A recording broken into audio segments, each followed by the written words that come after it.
Tout d'abord, je tiens à remercier tout le monde ici présent et ceux qui nous suivent en ligne. Je suis ravie et honorée d'être aujourd'hui parmi vous. Je vais parler des applications de l'intelligence artificielle pour la fouille des réseaux sociaux et je vais donner quelques applications dans ce cadre. Alors, je me présente rapidement parce qu'en fait, je viens d'ailleurs de Sfax, un petit peu loin. Donc, je suis maître de conférence à l'Institut supérieur d'informatique et de multimédia de Sfax. J'appartiens au laboratoire Miracle et je suis aussi chercheur associé au centre de recherche en numérique de Sfax, où je participe et je supervise un certain nombre de projets de coopération internationale sur cette thématique, justement. Et j'anime donc un groupe de chercheurs où nous travaillons sur des côtés pratiques liés à la fouille des réseaux sociaux et d'autres travaux fondamentaux sur tout ce qui est intelligence et apprentissage artificiel. Alors, je me suis intéressée à la fouille des réseaux sociaux à partir, depuis la révolution tunisienne. Comme tout le monde, on s'est senti à l'époque un petit peu surpris par l'effet que ces réseaux ont sur notre vie, sur notre quotidien, mais aussi sur des niveaux un peu plus différents en fait. Le niveau politique, le niveau social, le niveau communautaire, mais aussi elles ont un effet au niveau de notre famille, au niveau personnel et même des choses beaucoup plus intimes. En fait, on a compris que les réseaux sociaux, ça affecte directement nos vies et il est temps, nous, comme chercheurs, d'entrer dans ce domaine, de voir qu'est-ce qui se passe réellement sur les réseaux sociaux et essayer à la fois d'éviter le pire et tirer profit de la grande quantité qui est disponible sur les réseaux sociaux. Donc, nous, comme des gens qui travaillent sur les données, c'est le paradis pour nous. Il y a les données, il faut bien les exploiter. Alors, pour vous montrer un petit peu les travaux sur lesquels nous sommes en train de travailler, ou alors un petit peu l'état de l'art de la chose, je vais composer ma présentation en 5 points. Après l'introduction, je vais parler de la particularité des données qui circulent sur les réseaux sociaux, de la particularité des processus d'extraction de connaissances à partir des données des réseaux sociaux et quelques méthodes et applications utilisées dans ce cadre pour conclure et souligner quelques défis qui restent à relever comme des questions de recherche. Alors, je vais commencer par donner quelques chiffres. Quelques chiffres qui vont vous montrer l'ampleur de la chose. Nous sommes plus que 53% de la population mondiale à utiliser les réseaux sociaux d'une manière très active. Nous passons en moyenne 2h40 sur les réseaux sociaux chaque jour, ce qui est équivalent à un jour de la semaine éveillée. Un jour éveillé de notre semaine et les passer sur les réseaux sociaux. Si on multiplie le nombre par le nombre d'heures, nous obtenons 3,7 fois 10 exposant 12 heures passées sur les réseaux sociaux par l'humanité, par la population en 2021 seulement. En une année, nous avons passé l'équivalent de 420 millions d'années d'existence humanitaire. C'est énorme, c'est beaucoup. Nous passons beaucoup de temps sur les réseaux sociaux et on ne sait pas très bien qu'est-ce qui se passe sur les réseaux sociaux. Comme on a dit tout à l'heure, on se sent peut-être aussi manipulé, on se sent peut-être en danger, on sent beaucoup de problèmes, mais en même temps, on ne peut pas s'arrêter. Ce n'est pas que nous, on ne peut pas s'arrêter, c'est surtout les jeunes. Les jeunes aujourd'hui sont devenus des adeptes, ce sont les adeptes les plus fidèles des réseaux sociaux. Et les jeunes, en fait, arrivent à tisser dans le monde virtuel un monde complètement différent du monde physique, du monde réel dans lequel on vit. Il arrive à tisser des relations, à maintenir des échanges et à évoluer d'une manière complètement très, on va dire, idéaliste dans ce monde virtuel qu'ils construisent et qui n'existe parfois que dans leur imagination.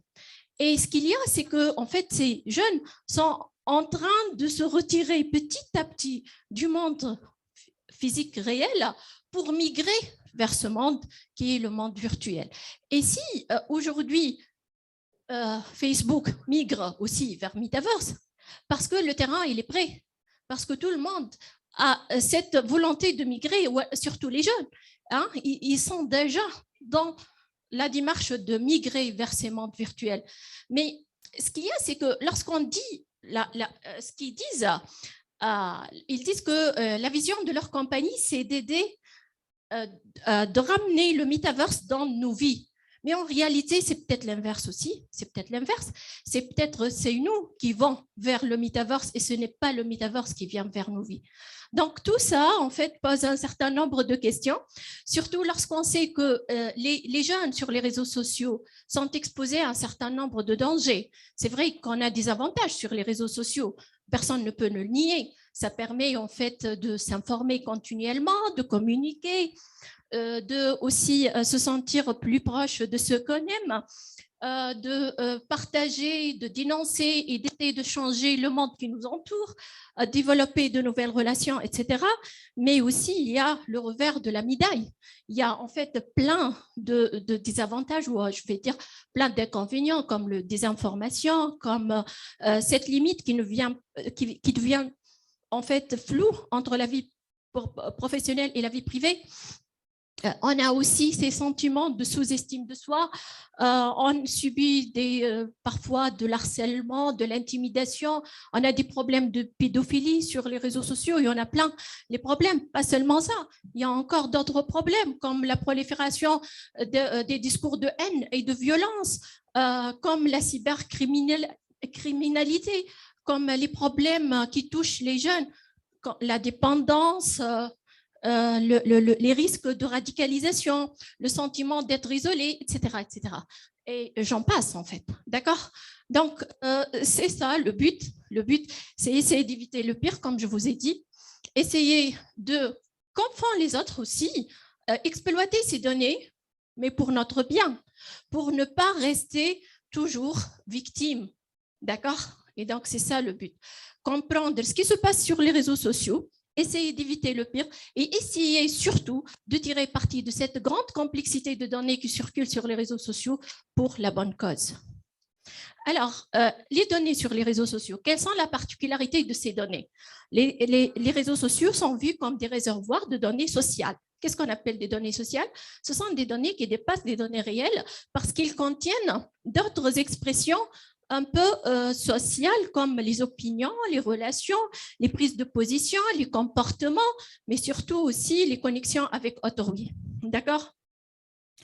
Alors, lorsqu'on parle des données sur les réseaux sociaux, on a tous les problèmes de big data en fait. Tous les V de big data, on les a. Le volume, hein? C'est-à-dire que lorsqu'on parle de big data, on parle des 7V ou des 6V, de toutes les manières.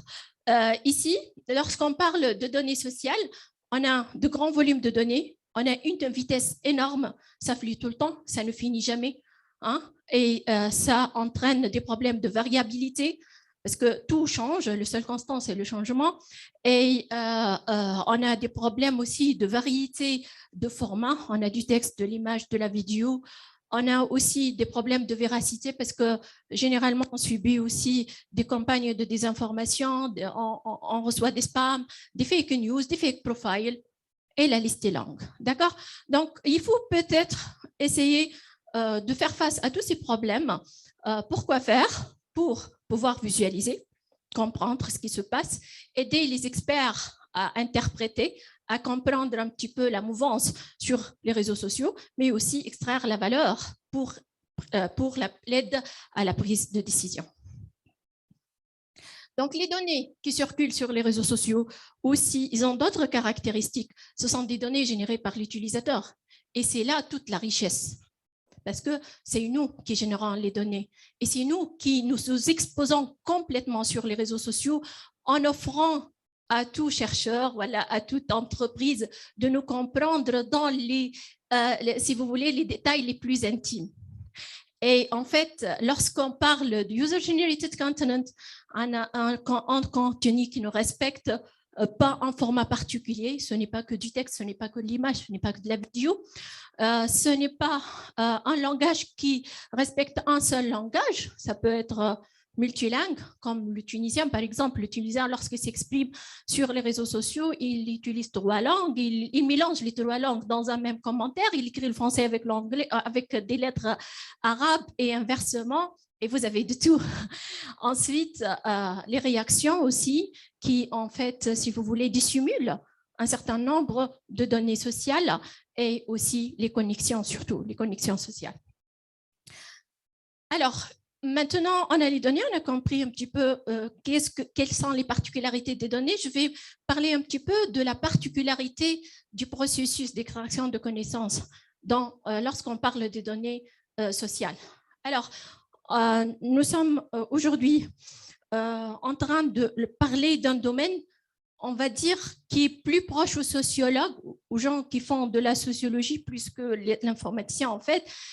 Mais ces sociologues sont dépassés par le grand volume, par le changement continu. Et ils n'arrivent pas à bien comprendre la mouvance et bien comprendre ce qui se passe sur les réseaux sociaux. Donc, nous sommes là comme des chercheurs en sciences de données pour les aider à comprendre et à prendre la décision. Donc, on commence tout d'abord par, comme tout processus de CD, collecter les données.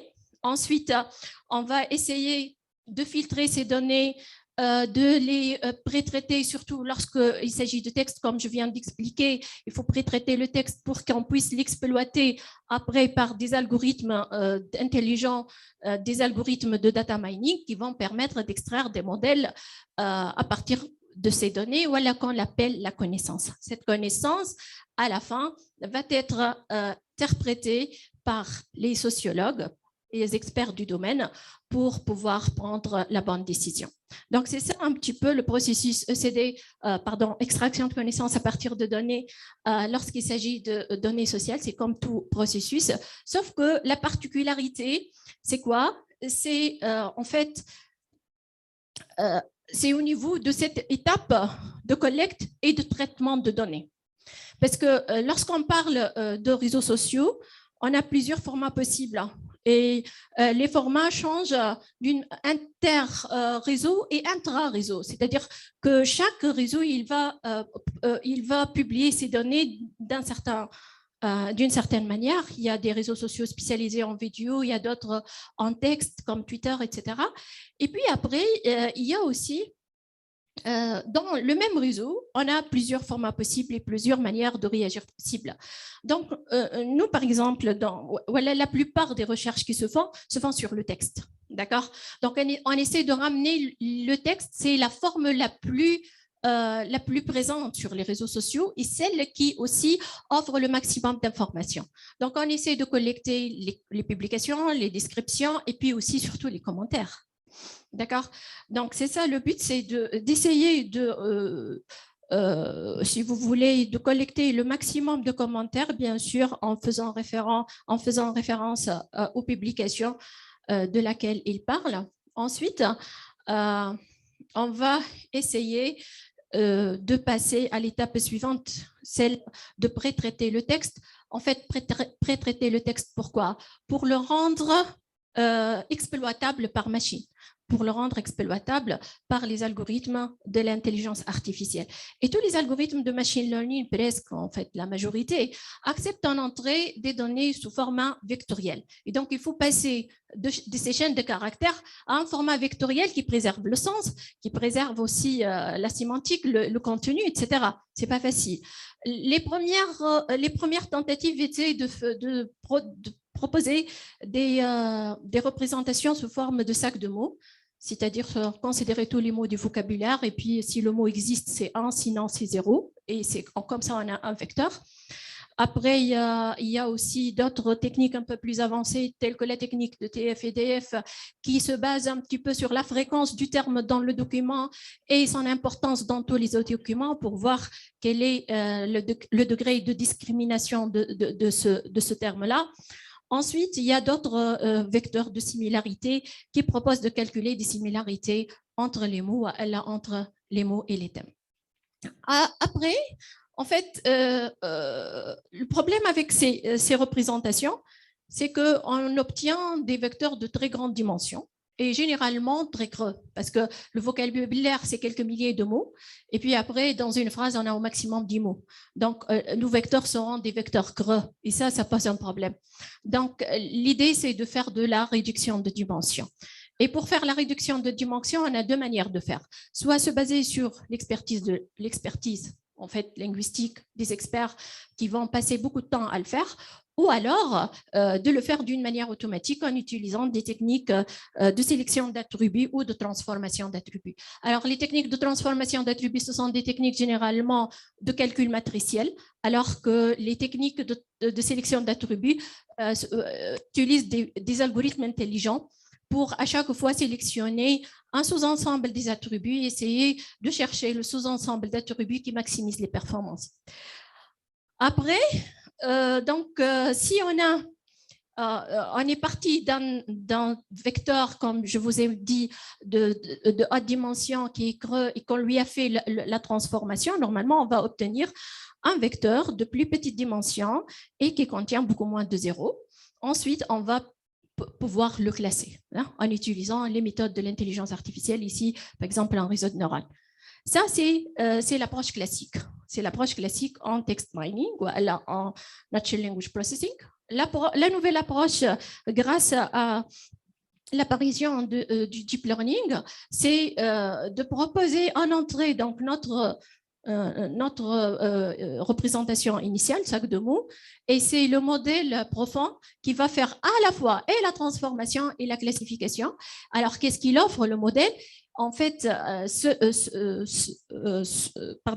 vecteur qui est donné en entrée va subir des transformations successives et à chaque étape, on va essayer d'extraire les caractéristiques les plus pertinentes et on va aller d'un niveau d'abstraction à un autre plus élevé et plus important.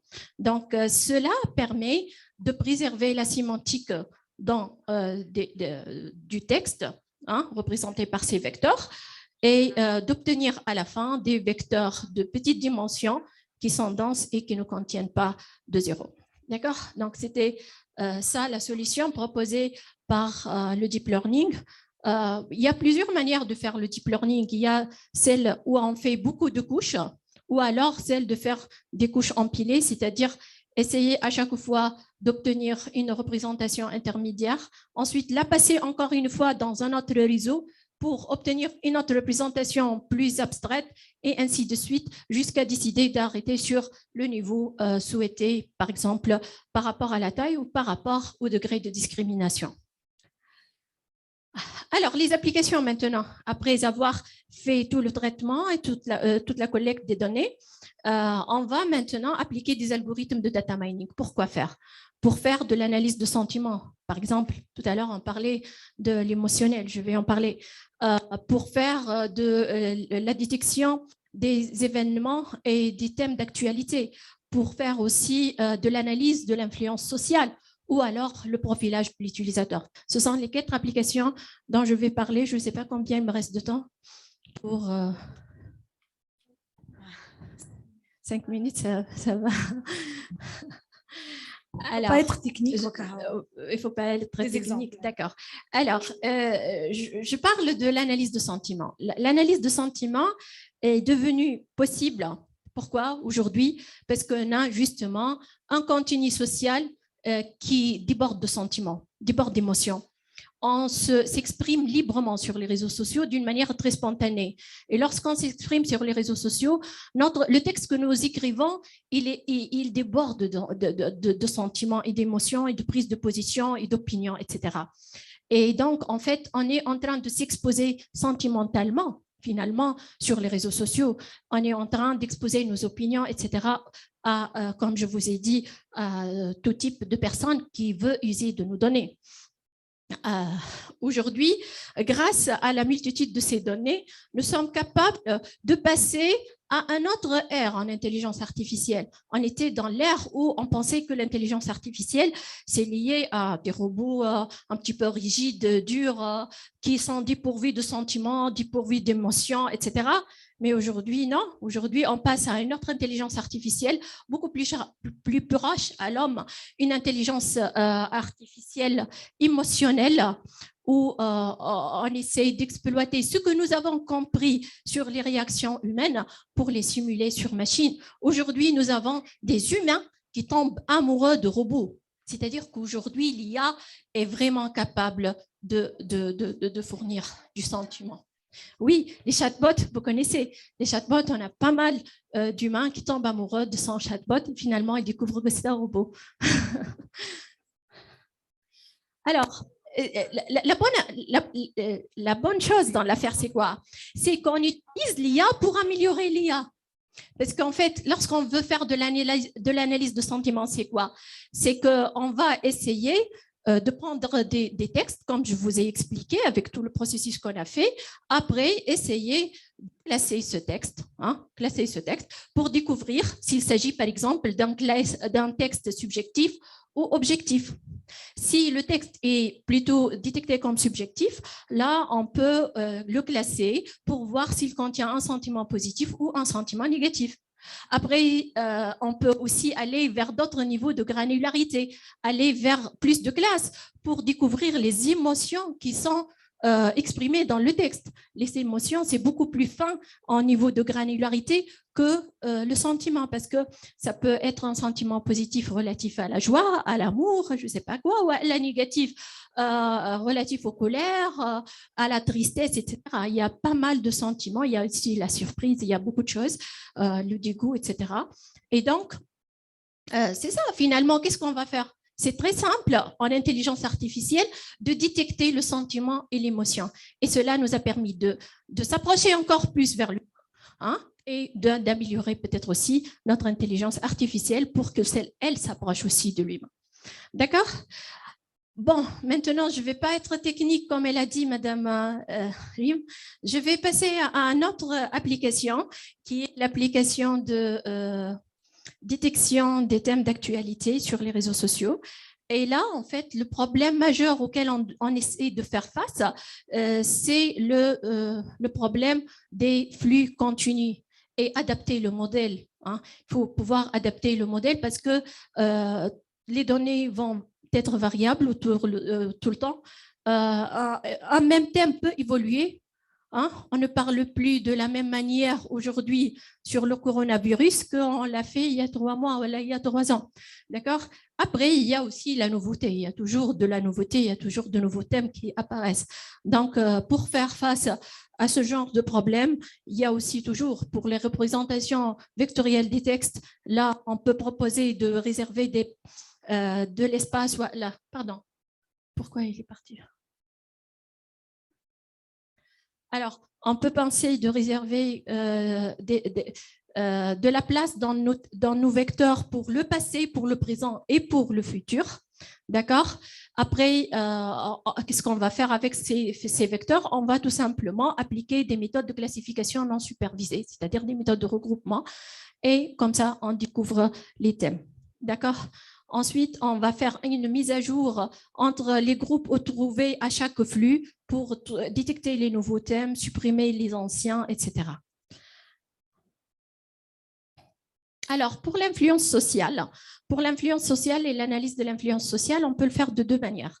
Soit d'une manière plate, en se disant que en fait, les gens qui appartiennent à la même communauté s'influencent mutuellement et qu'on a cet esprit de like-minded people, hein, qui vont essayer de faire des compromis pour converger vers la normalité, on appelle ça la normalité, d'accord, vers le même avis, la même opinion, etc.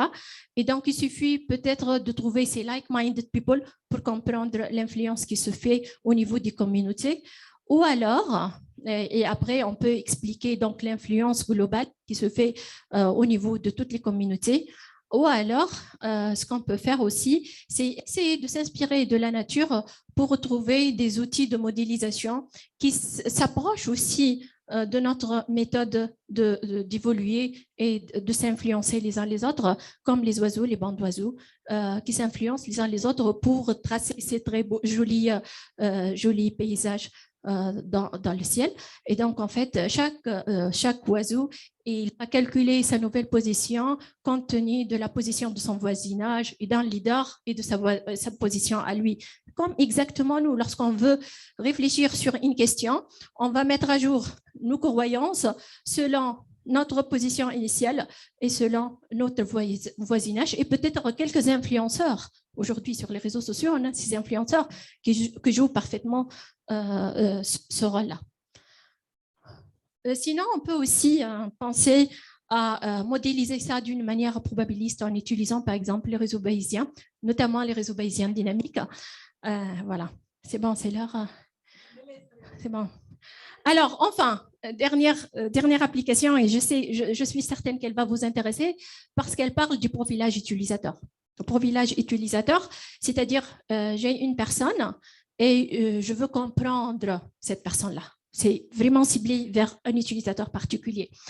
Et en fait, you are what you tweet. Et even by not tweeting, you are sending a message. Finalement, nous sommes, comme je vous ai dit, nous sommes complètement exposés sur les réseaux sociaux, même en gardant le silence. Alors, donc, ce qu'il y a, c'est que, par exemple, ici, je vais vous parler de quelques applications, parce que faire le profile, user profile, c'est vraiment très sensible. D'accord?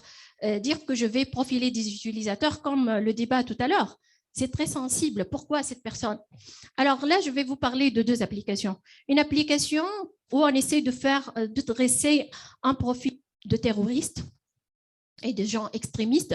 Le but, c'est quoi? Le but, c'est essayer de comprendre la dynamique qui a rendu ces gens terroristes pour essayer d'empêcher le maximum de jeunes qui vont vers ces chutes-là. D'accord? Ça, c'est la première application. La deuxième application, c'est essayer de détecter les personnes qui ont des intentions suicidaires pour peut-être pouvoir les rattraper et les empêcher de passer à l'acte. Voilà. Donc, par exemple, pour les terroristes, vous connaissez, il y a des terroristes qui sont bien établis en Tunisie, on ne cache rien. Ce n'est pas quelque chose qu'on dévoile aujourd'hui. Et puis après, donc, on va essayer de se baser sur leurs données sociales et de chercher les connexions les plus fortes qu'ils ont pour essayer de comprendre cette communauté, comment la dynamique au sein de cette communauté, comment ces gens, en fait, bousculent vers l'extrémisme et le terrorisme. Ensuite, ça va nous permettre donc de ramener plein de données et de pouvoir aussi essayer de faire une mise de correspondance entre les profils pour chercher un maximum de données sur ces personnes-là. Et avec l'expert, un sociologue, on essaie d'annoter toutes les informations qu'on a, comme je vous ai dit, pour voir quel est le degré de violence, quel est l'âge, quel est le genre, etc. Et pour pouvoir, à la fin, comme je vous dis, proposer des solutions pour détecter des personnes dangereuses, voilà, des personnes qui peuvent devenir susceptibles de devenir extrémistes et tout ça, et essayer de les empêcher. Une manière de les essayer de les empêcher, c'est de leur faire de la recommandation de publication. C'est l'histoire de discours alternatifs que nous pouvons proposer aux gens pour les empêcher de devenir des extrémistes. D'accord? Donc, lorsque je détecte quelqu'un, par exemple, qui va devenir extrémiste ou à la terroriste, je peux lui proposer des postes qui vont l'inciter à devenir pacifiste. Bon, ce n'est pas nous qui vont déterminer les postes, c'est bien sûr les experts et les sociologues. L'idée, c'est justement d'utiliser donc la représentation que nous avons de l'utilisateur en utilisant les techniques d'apprentissage profond et aussi la représentation que nous avons obtenue de cette publication, comme je viens d'expliquer, et essayer de faire une prédiction de son comportement. Est-ce qu'il va aimer? Est-ce qu'il ne va pas aimer? Est-ce qu'il va s'engager? Est-ce qu'il ne va pas s'engager? Etc. Et ça, dans le but justement d'essayer un petit peu de le dissuader de cette détermination. Voilà. Sinon, voilà, je vais tout simplement conclure avec quelques des défis qui restent encore à relever.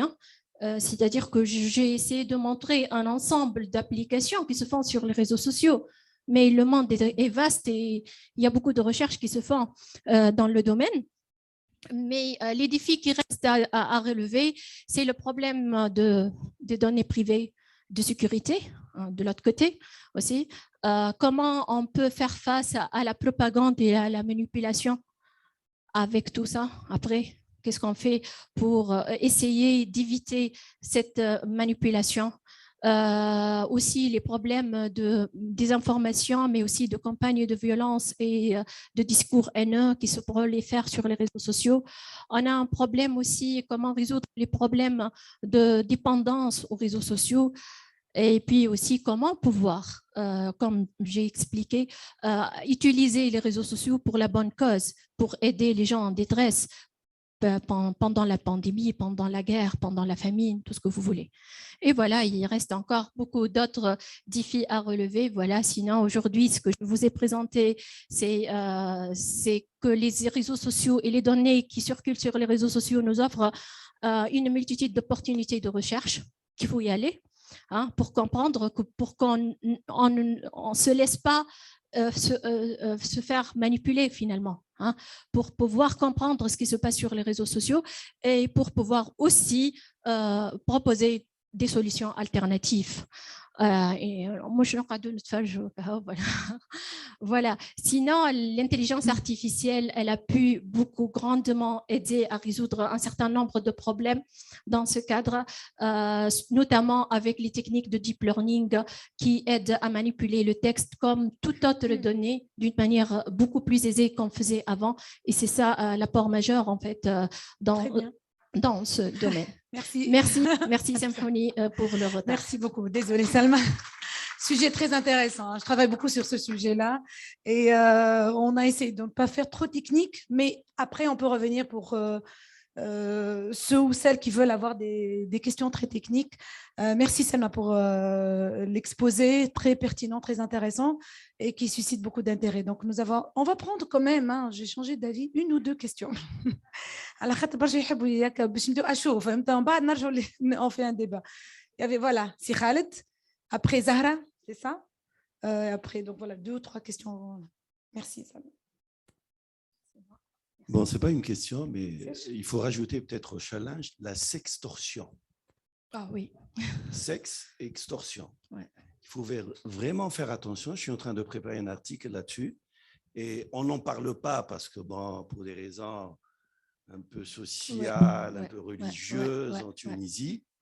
Mais il y a beaucoup de cas en Tunisie qui souffrent de ça. Oui, il faut rajouter ça au challenge. Tout à fait, voilà, juste une proposition. Tout à fait. Un bon sujet quand même, très intéressant. Merci Siral. Et je voulais juste, il y a un problème avec le genre. Les réseaux sociaux, lorsqu'on a fait par exemple l'analyse de discours de haine,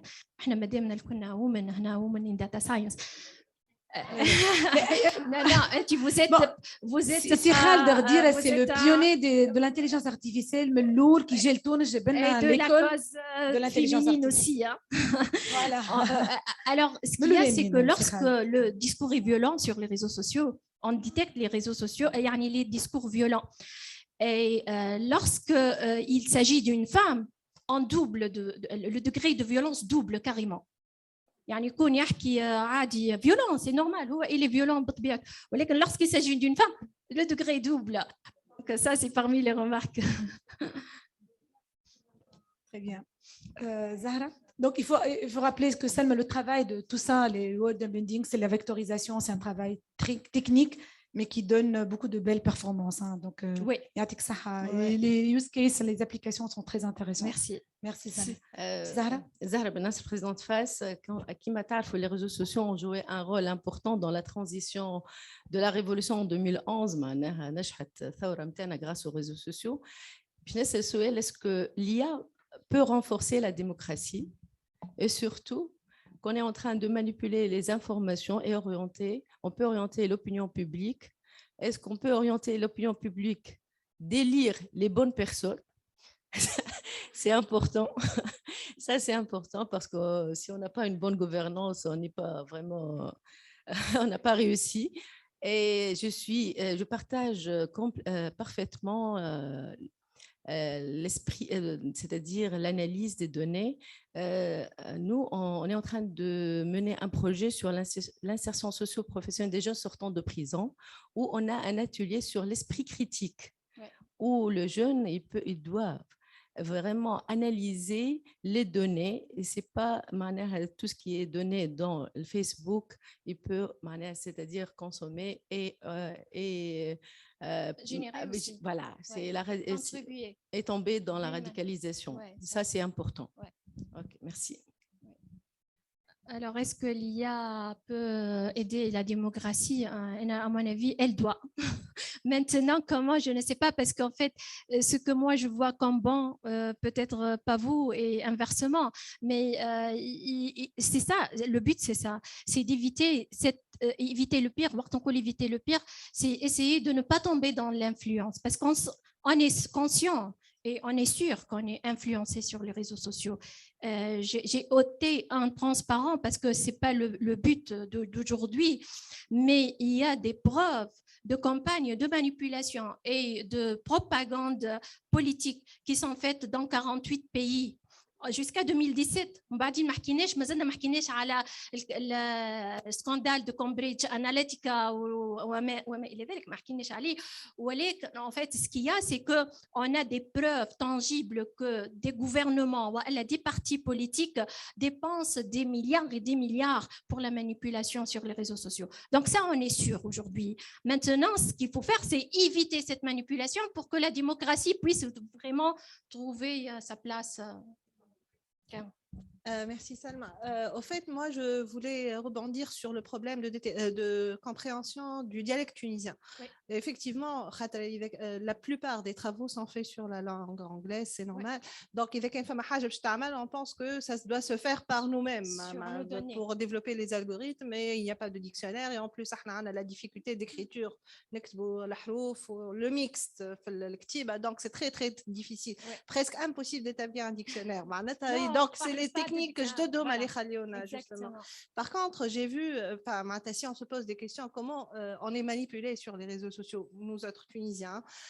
J'ai vu des compétitions pas du tout menées par des Tunisiens sur le dialecte tunisien. Zindi, Askarita, par exemple. Là, on a, avec une équipe laboratoire, on a essayé de participer.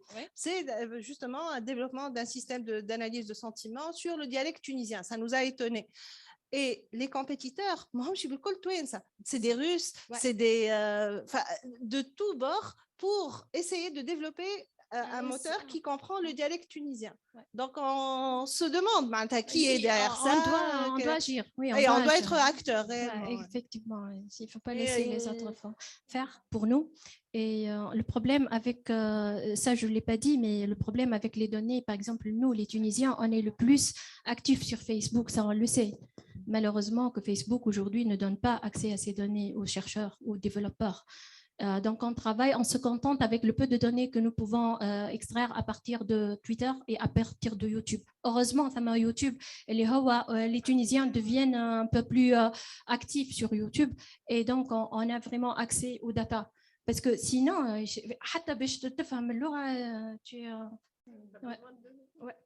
Merci Salma. Également, on a travaillé aussi sur les détecteurs de leaders d'opinion sur les réseaux sociaux. Qui influence qui dans les conversations? On a travaillé beaucoup sur ça. On prend les centres d'intérêt des conversations, on cherche les leaders d'opinion. Et ces leaders d'opinion, on peut voir qu'ils ont vraiment de l'influence sur le contenu des gens, les communautés. Ouais, tout à fait. Ça, c'est des algorithmes qui détectent des choses comme ça. Des anecdotes. On termine avec une anecdote. Véridique.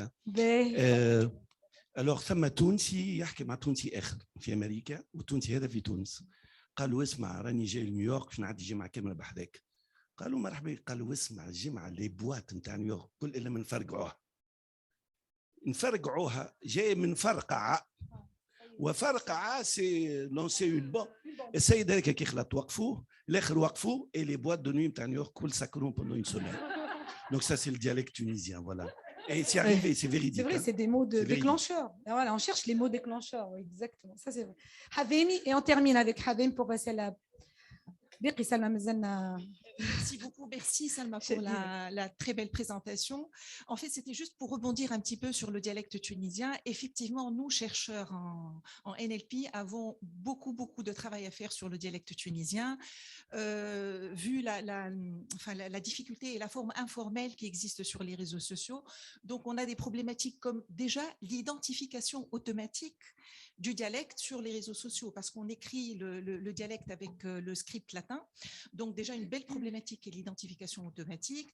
Il faudrait également penser à une extraction et génération automatique de ressources brutes par la translittération. Si on arrive à détecter le latin, on peut le translittérer automatiquement vers l'arabe et ainsi de suite. Donc de très beaux chantiers. J'invite tous les chercheurs en NLP de se pencher sur cette problématique. Merci beaucoup. Merci Hademi. Donc voilà, alors on passe. Merci Selma pour cette belle présentation.